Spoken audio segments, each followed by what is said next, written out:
Let me ask you something. If somebody handed you a tiny island with no natural resources, no army, no oil, no meaningful farmland, and told you to turn it into one of the richest countries on earth, what would you be willing to do? Would you lock up political opponents? Would you censor newspapers? Would you ban chewing gum? Yes, somehow chewing gum ends up on the list. Would you do all of that if it meant your people became safer, richer, and more prosperous than anyone thought possible? And if it worked, would history remember you as a hero? Or as something else entirely? This is the life of Lee Kuan Yew, the man who transformed Singapore from a struggling port city into a global powerhouse. The man who believed that some freedoms could wait until survival was guaranteed. And the man whose legacy still sparks arguments everywhere from university classrooms to dinner tables. This is your life. You are born on September 16, 1923, in the British colony of Singapore. Your family is Chinese, fourth-generation immigrants whose roots trace back to Guangdong province. Your grandfather has a simple rule: speak English. Not Mandarin, not Hokkien, English. Because in a British colony, English opens doors. And from an early age, you notice something important. The people who speak English give the orders. The people who don't receive them. That lesson sticks. You are also the kind of student teachers adore and classmates find mildly irritating. The grades are excellent. The rankings are excellent. The competition isn't particularly close. At Singapore's prestigious Raffles Institution, you quickly establish a reputation for being brilliant, driven, and relentlessly competitive. Qualities that will follow you for the rest of your life. Then, in February 1942, the world changes almost overnight. Japan invades Singapore. In just 70 days, the British Empire suffers one of the most humiliating defeats in its history. The supposedly invincible rulers of Southeast Asia surrender to an army that, somewhat embarrassingly for the British, arrived largely on bicycles. You are 19 years old, watching the empire you've been taught to admire collapse in real time. The lesson is impossible to ignore. Power isn't permanent. Even giants can fall. What follows is 3.5 years that will shape everything you become. One afternoon during the occupation, a Japanese soldier at a checkpoint stops you and gestures toward a lorry already crowded with young Chinese men. Get on. You hesitate. You ask, through broken Japanese and desperate hand gestures, if you can go back first to collect your belongings. Permission granted. You don't go back. You hide. You wait. When a different soldier takes over the checkpoint, you slip away. Every single man on that lorry is executed.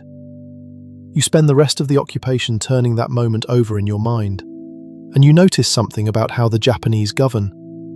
Crime nearly disappears, not because people become moral, but because punishment is so certain, so severe, that breaking the rules stops making sense. You file that away. When the British return in 1945, there is no celebration in your heart. You have seen what these men truly are. No one, you decide, will ever have that kind of power over you again. You go to Cambridge. You study law. You graduate with a starred first-class honours degree, the highest distinction the programme offers. You return to Singapore in 1950 with your wife Chu, who also graduated at the top of her class, and a very specific plan. You join a law firm. You defend trade unions. You become, very deliberately, the lawyer of the working class, because organised labour is the fastest route to political power, and you understand this before most people in the room. In 1954, you co-found the People's Action Party, the PAP. In 1959, Singapore receives self-governance. Elections are held. The PAP wins 43 out of 51 seats. You are sworn in as Singapore's first Prime Minister. You are 35 years old. Singapore in 1959 is genuinely precarious. Unemployment above 10%, 2 million people packed into slums, ethnic tensions between Chinese, Malays and Indians crackling beneath the surface, and no natural resources. No oil, no minerals, no farmland. Just 580 square kilometers, a port, and a location. This is the raw material you've been given. Your first major target is corruption. Not eventually, not after economic growth, not after political stability, immediately. You strengthen the Corrupt Practices Investigation Bureau and give it real teeth. Investigators can examine bank accounts, track assets, scrutinize ministers. Nobody is supposed to be untouchable. Then you do something many countries would never dare attempt. You dramatically increase the salaries of senior government officials. At first glance, it sounds ridiculous. Why reward politicians with higher pay? Your answer is simple. If you pay peanuts, you get monkeys. Critics call it extravagant. You call it cheaper than corruption. And remarkably, it works. Within a generation, Singapore develops a reputation for having one of the cleanest governments in the world. But even as you build, you are doing something else. Something history will argue about for a very long time. Within your own party, there is a problem. The PAP was built on two wings. Your wing, English educated and pragmatic, and another wing rooted in the Chinese-speaking working class, led by a man named Lim Chin Seong. Brilliant, magnetic, and in your assessment, dangerously connected to communist networks. Whether that assessment was accurate, or whether it was a convenient justification for eliminating your most serious political rivals, that debate has not been settled in 60 years. What is settled is what you do. Before you took power, when the previous government detained people without trial, you gave a speech condemning it. You said, bring them to court or release them unconditionally. You promised voters that a PAP government would free all political prisoners.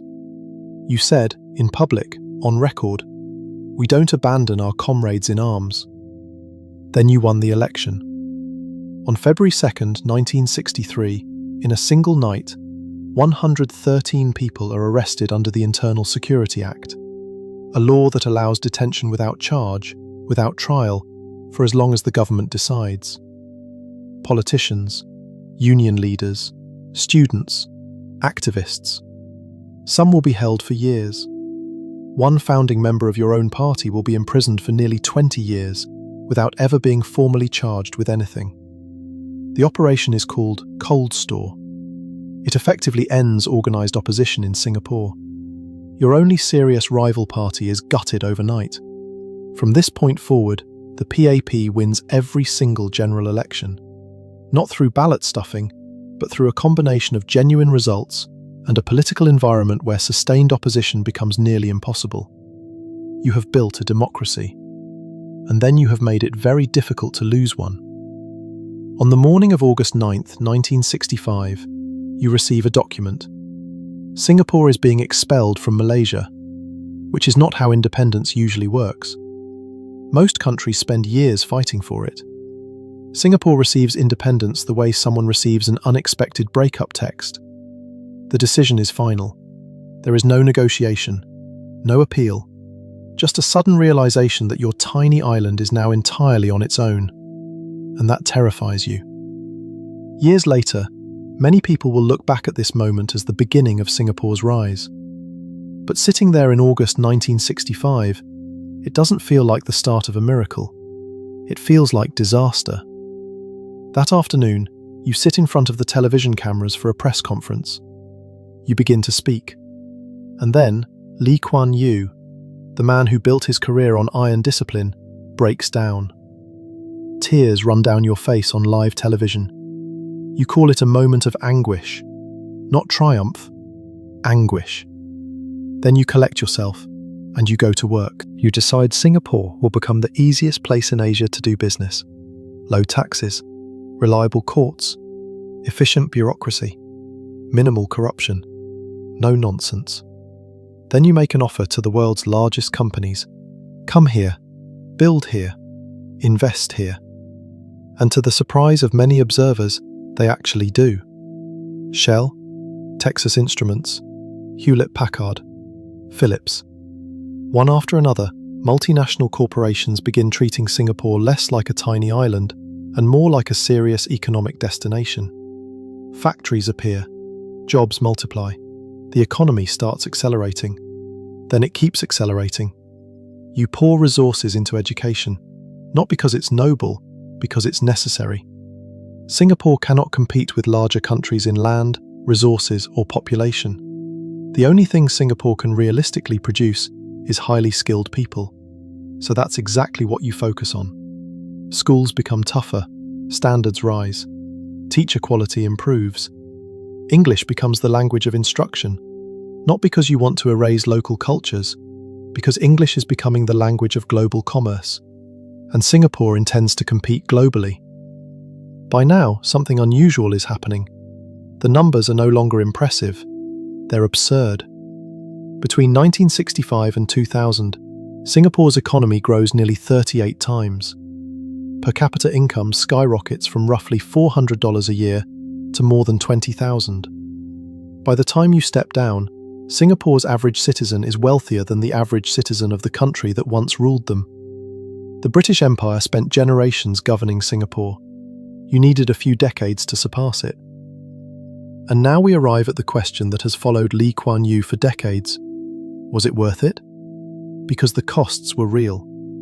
Political opponents were detained, some for years, some for decades. None of them ever tried in open court. One member of parliament who opposed you was held for 32 years without charge.